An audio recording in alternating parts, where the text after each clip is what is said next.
Hello viewers, welcome to education and job corner. এই মুহূর্তে উচ্চ প্রাথমিক চাকরি প্রার্থীদের জন্য খুবই বড় আপডেট।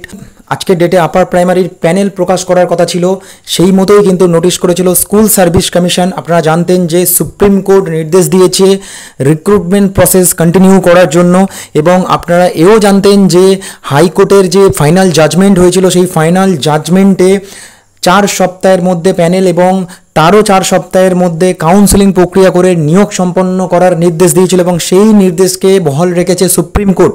এবং সেই মতো আজকে নোটিশ অনুযায়ী আজকের ডেটে দেখুন, এখানে professional panel and waiting list of first SLST assistant teacher 2016 এই প্যানেল প্রকাশ করলো আপার প্রাইমারি বা উচ্চ প্রাথমিকের। এখানে একটা নোটিশ হয়েছে, এই নোটিশটাও এখানে ক্লিক করে আপনারা বুঝতে পারবেন। আবার এখানে ওপরে আরেকটা সেকশন এখানে দেওয়া হয়েছে, যেখানে বলা হচ্ছে যে notice inclusion of 9 candidates in upper primary panel in compliance with solemn order dated 19/9/2024। এখানে পরিষ্কার বলা হয়েছে যে হাইকোর্টের অর্ডার মেনে 9 জন আপার প্রাইমারি প্রার্থীকে এখানে ইনক্লুড করা হলো। সেই নোটিশও এখানে দেওয়া হয়েছে।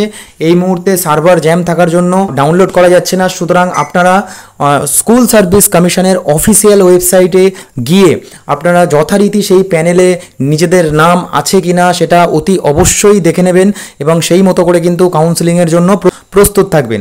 তো এখানে ক্লিক করলে দেখা কিন্তু এরকম this site can not be reached এইটা দেখাচ্ছে, কারণ এই মুহূর্তে আপলোড হয়েছে সবেমাত্র, সেই জন্য কিন্তু সার্ভার জ্যাম আছে।